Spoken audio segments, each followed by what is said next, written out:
Hello everyone, स्वागत है आप सभी लोगों का शिक्षा फॉर नौकरी में। इस वीडियो लेक्चर में हम लोग देखने वाले हैं UK triple S C lab assistant और एनवायरमेंटल सुपरवाइजर जो 2022 में एग्जाम होने वाला है, उसके लिए इंपॉर्टेंट एमसीक्यूज़ के क्वेश्चंस को आज हम देखेंगे। सेट नंबर हम 16 को कवर कर रहे हैं, तो काफ़ी सारे क्वेश्चंस हमारे पास आ रहे हैं कि क्या भाई यूके ट्रिपल एस सी का एग्ज़ाम लैब असिस्टेंट का होगा या नहीं होगा, होगा तो कब होगा। काफ़ी सारे इस तरीके के क्वेश्चंस हैं। तो देखो भाई, यूके ट्रिपल एस सी का एग्ज़ाम अगस्त मंथ में ऑफिशियल नोटिफिकेशन था कि अगस्त महीने में आयोग ने प्रपोज किया था, बट अभी तक कोई भी डेट नहीं आई है। जैसे भी डेट आ जाएगी हम लोग इन्फॉर्म कर देंगे आपको। तो इस चीज़ से आप निश्चिंत रहें कि एग्ज़ाम नहीं होगा या कैंसिल होगा।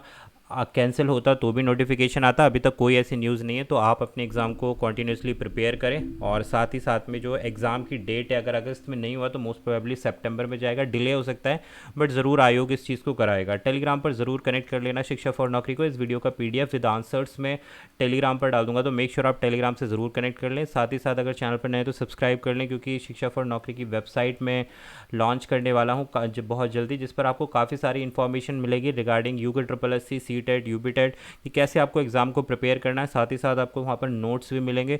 तो काफ़ी कुछ अच्छी चीज़ें आने वाली हैं चैनल पर, तो मेक श्योर आप चैनल को ज़रूर सब्सक्राइब कर लें। तो क्वेश्चन नंबर 1 आप लोगों के सामने है। हिंदी इंग्लिश दोनों में क्वेश्चन को डाला है। क्वेश्चन 1 बोलता है, which one among the following organs open in small intestine through pylorus, stomach, liver, pancreas या फिर ऑल दी अबव। काफ़ी इंपॉर्टेंट क्वेश्चंस मैंने आज इस वीडियो सीरीज़ में डाले हैं, तो लास्ट तक देखना है इसको। हिंदी में देख लेते हैं। निम्नलिखित में से कौन सा अंग पाइलोरिस के माध्यम से छोटी आंत में खुलता है?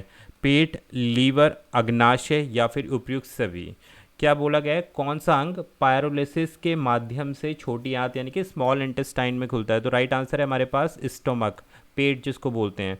तो क्या है ये पायरोलिसिस? तो पायरोलिसिस एक पार्ट होता है, एक भाग है किस चीज़ का? स्टोमक का। इस चीज़ को ध्यान रखना है ना। और ये क्या काम करता है? ये कनेक्ट करता है स्टोमक को।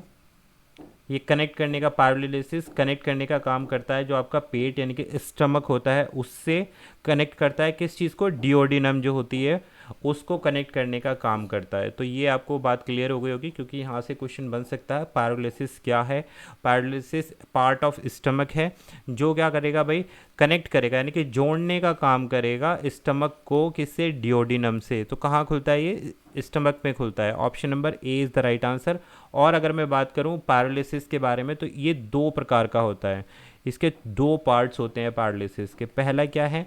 एंथ्रम होता है, फर्स्ट पार्ट एंथ्रम। दूसरा होता है पाइलोरिक कैनाल। बस इतना ध्यान रख लो आप। टू टाइप्स का या दो पार्ट के होता है। पहला होता है एंथ्रम, दूसरा होता है पाइलोरिक कैनाल। बढ़ते हैं आगे क्वेश्चन नंबर 2 के साथ में। क्वेश्चन 2 बोलता है, where does the formation of urea take place in our body? Pancreas, kidney, liver या फिर लंग्स। हमारे शरीर में यूरिया का निर्माण कहाँ होता है? अग्नाशय में होता है, किडनी में होता है, लीवर में होता है या फिर फेफड़ों में होता है? काफ़ी अच्छा क्वेश्चन है, इंपॉर्टेंट क्वेश्चन है भाई। ज़रूर इस तरीके के क्वेश्चन देखने के मिलते हैं। तो यूरिया का निर्माण हमारी बॉडी में कहाँ पर होता है? तो option number C is the right answer.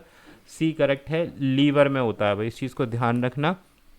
और लीवर जो है क्या क्या कहलाता है भाई? Liver is also known as, जैसे कार्बाइड, ठीक है, कार्बनाइड, कार्बाइड नहीं कार्बनाइड इसको बोलते हैं।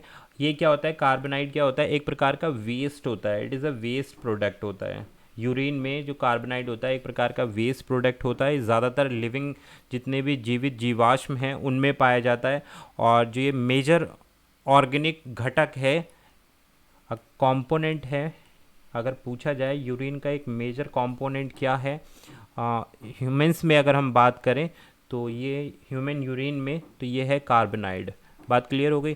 तो यूरिया का जो फॉर्मेशन है कहाँ पर हो रहा है? ऑप्शन नंबर सी, लीवर में हो रहा है। नेक्स्ट बढ़ते हैं क्वेश्चन नंबर 3 के साथ। In which part of the body glycogen is stored mainly? जो ग्लाइकोजन होता है वो बॉडी के, शरीर के किस अंग में स्टोर होता है, संरक्षित होता है? Cartilage and bones, liver and muscles, spleen यानी कि प्लीहा, लंग्स यानी कि फेफड़े। हिंदी में भी देख लेते हैं भाई। ग्लाइकोजन मुख्य रूप से शरीर के किन अंगों में जमा होता है? उपास्थि या हड्डियां में, यकृत या मांसपेशियां, प्लीहा में या फिर फेफड़ों में? तो देखो राइट आंसर है क्वेश्चन नंबर 3 के लिए ऑप्शन नंबर बी, लीवर और मसल्स में जो है आपका ग्लाइकोजन स्टोर्ड होता है। इसको ध्यान रखना। और ये क्या है? इसको ध्यान रखो, मल्टी ब्रांच्ड पॉलीसेकेराइड है। ग्लाइकोजन क्या है भाई, मल्टी ब्रांच्ड, यानी कि इसमें जो पॉलीसैकेराइड है इसमें काफ़ी सारी ब्रांचेस होती हैं, इसीलिए यहाँ पर नाम दिया गया है मल्टी ब्रांच पॉलीसैकेराइड। किस चीज़ का, ग्लूकोज का, ठीक है, ग्लूकोज का मल्टी ब्रांच पॉलीसैकेराइड है। तो यही क्या है हमारे पास, ग्लाइकोजन है। और ये किसकी फॉर्म में स्टोर्ड होता है, जो एनर्जी स्टोरेज होती है इसमें किन किन चीज़ों में होती है, जैसे एनिमल्स होते हैं वो इसको स्टोर करने का काम करते हैं, फंगी हो गए वो इसको स्टोर करने का काम करते हैं, और साथ ही साथ बैक्टीरिया भी करते हैं, ठीक है। ये जो ग्लाइकोजन है एक प्रकार का फॉर्म ऑफ एनर्जी है, एनर्जी का, ऊर्जा का एक स्रोत है, फॉर्म है, ऐसे बोल सकते हो, जो स्टोर्ड किया जाता है एनिमल्स के द्वारा, फंगी के द्वारा या फिर बैक्टीरियाज के द्वारा। तो काफ़ी चीज़ें कवर कर ली हमने क्वेश्चन थर्ड से।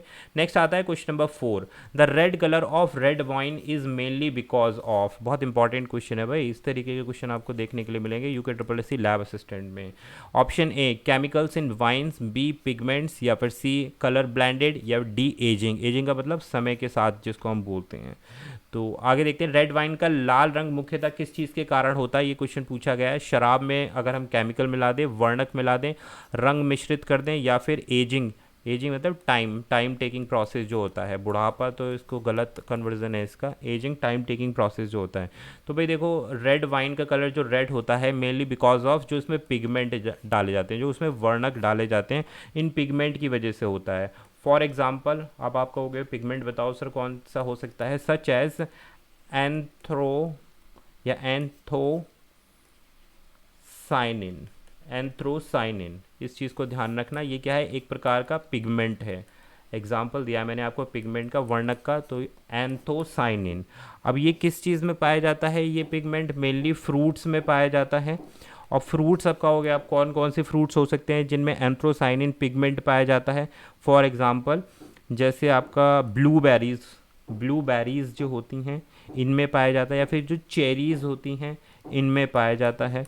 तो ये फ्रूट्स हैं जिनमें एंथ्रोसाइनिन वर्णक यानी कि पिगमेंट पाया जाता है। तो रेड कलर ऑफ वाइन किसकी वजह से होता है, pigment. Option number B is the right answer. Next बढ़ते हैं क्वेश्चन नंबर 5 के साथ में, again very important question, RDNA is synthesised by which of the following. जो RDNA है निम्नलिखित में से किसके द्वारा संश्लेषित होता है, सिंथेसाइज पूछा है ना, संश्लेषित होता है। RNA न्यूक्लियस के द्वारा, न्यूक्लियस के द्वारा, गोल्गी बॉडीज, या फिर साइटोप्लाज्म। हिंदी में देख लो, न्यूक्लियस के द्वारा, न्यूक्लियोस के द्वारा, गोल्गी बॉडीज या साइटोप्लाज्म। तो RNA जो है ये B is the right answer, nucleus में के द्वारा संश्लेषित होता है। अब न्यूक्लियोस क्या है भाई, जो सेल होती हैं, कोशिका होती हैं, तो कोशिका के अंदर हमारे पास क्या होता है, न्यूक्लियस होता है। अब न्यूक्लियस के भी अंदर जो पार्ट होता है, ठीक है, उसको हम न्यूक्लियोस बोलते हैं, और ये काफ़ी डेंस यानी कि घना होता है, घना पार्ट होता है ये न्यूक्लियस के अंदर, न्यूक्लियोस जो होता है। और ये मेनली इसमें क्या चीज़ होती है, RNA होता है इसी में, तो इसलिए option number B is the right answer. Next बढ़ेंगे, क्वेश्चन नंबर आएगा हमारे पास 6, chemotaxis is a phenomena of. Question 6 बोलता है कैमोटैक्सिस एक प्रकार की घटना है। Option number A swimming away of bacteria, swimming toward the bacteria, swimming away और toward the bacteria in presence of chemical compound, या all of the above. Hindi में देख लो, कैमोटैक्सिस एक घटना है बैक्टीरिया से दूर तैरना, बैक्टीरिया की ओर तैरना, रासायनिक यौगिक की उपस्थिति में दूर या बैक्टीरिया की ओर तैरना, या उपरोक्त सभी। तो कैमोटैक्सिक क्या एक घटना है, तो राइट आंसर है हमारे पास ऑप्शन नंबर सी। कैमोटैक्सिक एक ऐसा फिनोमिना है जो रासायनिक यौगिक यानी कि केमिकल कंपाउंड की प्रेजेंस में बैक्टीरिया दूर की ओर तैरना, उपस्थिति में टूवर्ड ऑफ, स्विमिंग अवे और टूवर्ड, यानी कि या तो पास में जा सकता है या दूर जा सकता है, किसकी प्रेजेंस में, केमिकल कंपाउंड की प्रेजेंस में। तो ये प्रोसेस क्या कहलाता है, कैमिटॉक्सिस कहलाता है। बात क्लियर हो गई। नेक्स्ट आता है क्वेश्चन नंबर हमारे पास 7, the scientific name of onion is allium cepa, what does cepa denotes here. भाई केमिकल नेम जो है, scientific name not chemical, scientific name जो है ऑनियन यानी कि प्याज का, ये है एलियम सेपा है। तो यहाँ जो वर्ड सेपा है इसका मीनिंग क्या है, क्लास है, फैमिली है, स्पीसीज है, या फिर जीन्स है। प्याज का वैज्ञानिक नाम एलियम सेपा है। सेपा यहाँ किस चीज़ को दर्शाता है, एक वर्ग को, परिवार को, प्रजाति को, या फिर जीन्स को।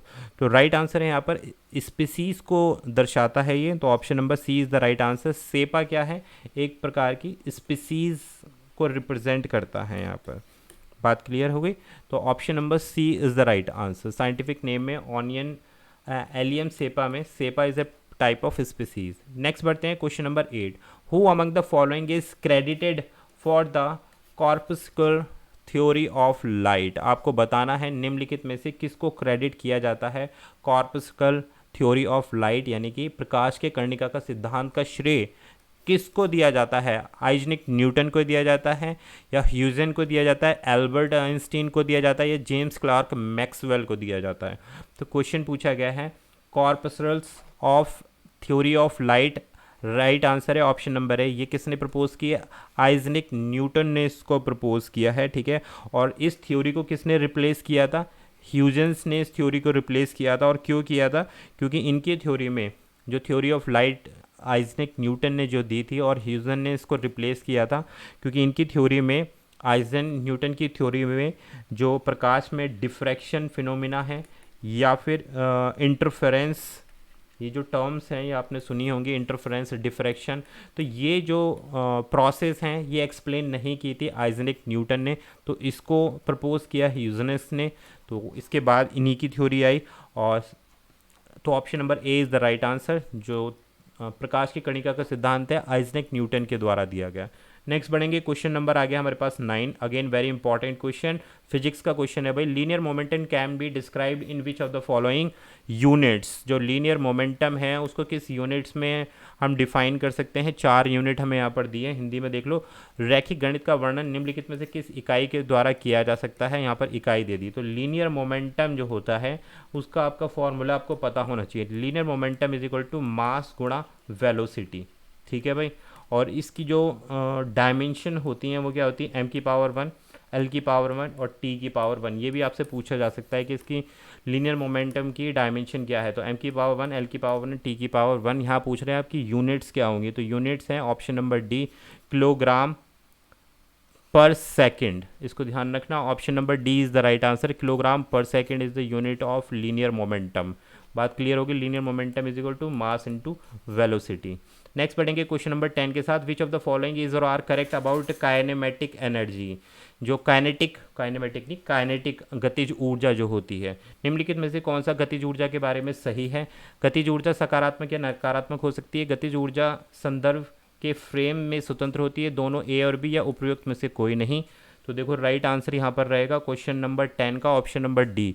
देखो इस ऑप्शन में कोई भी आंसर रिगार्डिंग काइनेटिक एनर्जी सही नहीं है, क्योंकि के इज इक्वल टू क्या होता है? हाफ mv² होता है के इज इक्वल टू। बात क्लियर है? और ये ऑलवेज क्या होता है? पॉजिटिव होता है। Kinetic energy will always positive. तो के is equal to half mv², इसलिए इनमें से कोई भी ऑप्शन नहीं है। यहाँ पर आइदर पॉजिटिव और निगेटिव दे रखा था, तो इसलिए ऑप्शन डी को चूज़ किया। तो ये थे हमारे आज के इंपॉर्टेंट क्वेश्चन जो थे UKSSC लैब असिस्टेंट के लिए। आई होप आपको पसंद आए होंगे। कोई भी डाउट हो तो आप कॉमेंट कर सकते हैं। मिलेंगे आपसे एक और नई वीडियो में। Thank you for watching this session. Telegram पर आप कनेक्ट कर सकते हैं for the PDF। Thank you very much.